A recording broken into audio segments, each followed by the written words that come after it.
Hi, Olga here. A theme for today's card is going to be ballroom dancing, so it's going to be soft and delicate and easy to reproduce. And we're also going to make an envelope to match. The card is going to be a standard size, which is 4¼ by 5½ inches. So I have pre-cut and pre-folded a card base out of baby blue cardstock by Quintessential. That's a really nice quality cardstock and at a very good price. I'm also going to use some craft room basics, which is the set of nesting rectangles and nesting circles. The rectangles are A2 size, so I've die cut a frame that is ½ an inch thick, and it measures exactly 4¼ by 5½. I have also made a circle, and this one is 3½ inches in case you want to reproduce this card. For both those shapes I have used some plain white cardstock, which is Neenah Classic Crest.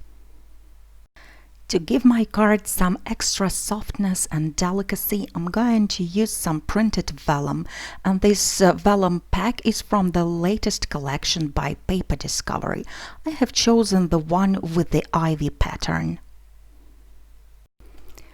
Now again I'm using the A2 die to kind of frame the portion of the pattern that I want to use on my card, and then I'm going to die cut it. I'm taping down the die, and then I'm going to send the entire thing through the die cutting machine. You can of course use a paper trimmer if you want to. As always, the tools and supplies that I'm using are listed down below in the description box, as well as on my blog. Since I'm planning to create a circle window, I'm going to stick the rectangle and circle frames together. I'm offsetting a circle a little bit, and then I'm sticking it down onto the rectangle, and I'm making sure it goes below the rectangle frame and not on top of it.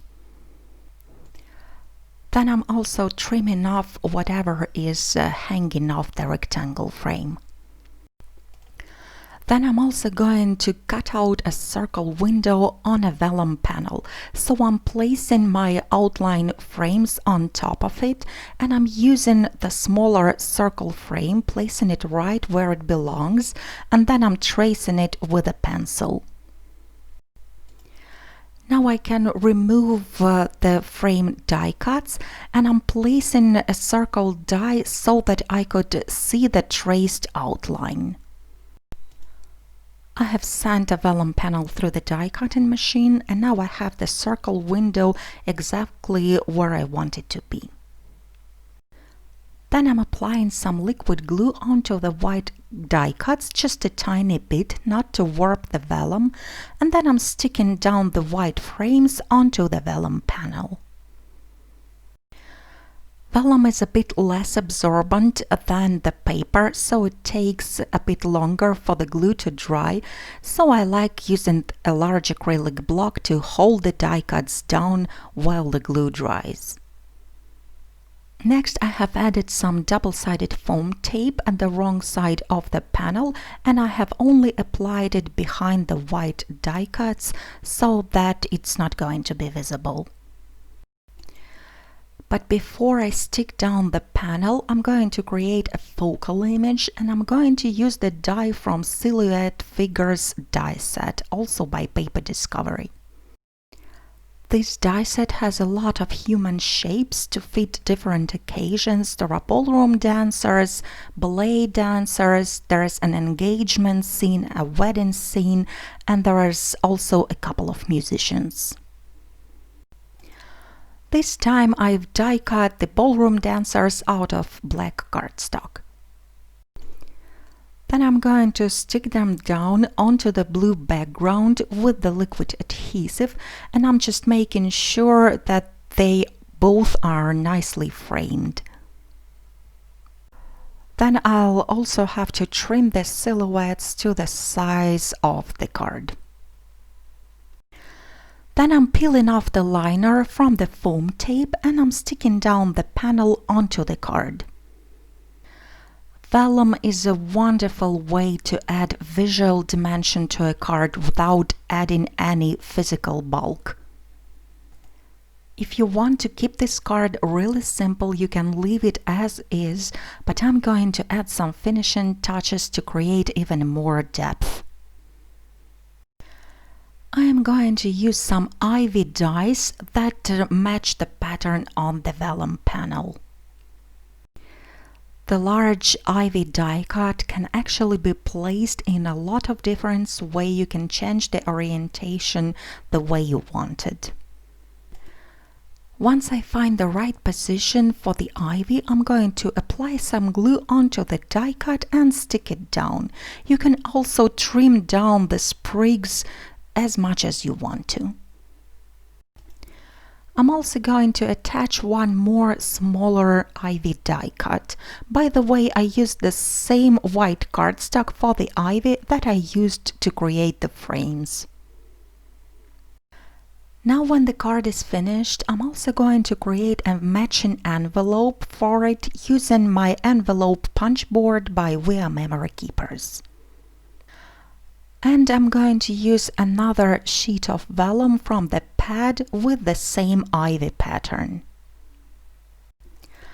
The size of the vellum sheet is 8 1/4 by 8 1/4, and I'm going to use a paper trimmer to trim it down just a little bit to make it 8 1/8. This is exactly the size of paper that is required to create an A2 envelope. I'm following the guidelines on a punch board and I keep on punching and scoring until I create an envelope template. I'm just making sure I'm not pressing down too hard with the scoring tool because you can easily break the vellum. I'm pressing down slightly just to create that white line, and that is going to be enough to fold the tabs. Then I'm folding down the tabs, and you can see because we have that ivy pattern mostly around the outlines, the tabs are going to be the patterned ones, but the back of the envelope is nearly completely plain. And this way we can have a sneak peek of a card through the vellum. I am also going to create a kind of seal for my envelope, so I've used the same circle die set to die cut one circle out of blue cardstock, and then I'm sticking down the white sentiment. I've chosen the love word, but you can choose anything that matches the occasion. Then I'm going to use these small ivy die cuts to kind of fill in the spaces around the sentiment. I'm sticking the die cuts down with the liquid glue as always, and then I'm trimming off the extra with the scissors. I even had to take out some trimmings from the paper bin to fill in those tiny remaining spaces. Then I'm going to attach this seal to the top flap only. I'm not sticking it down to other flaps just yet because I haven't yet signed the card. And this is what the finished project looks like. We have the printed ivy pattern and a seal on one side, and we have the semi-transparent back of the envelope, and then we can pull out the card and we have the same materials and the same patterns there, so it completely looks like a set. Since the card is standard size, it can be hand-delivered as well as sent by mail. I hope you enjoyed this tutorial and you found some ideas interesting and useful, and you'll give them a try. Thank you so much for watching me today, and I hope you have a great week. Bye bye!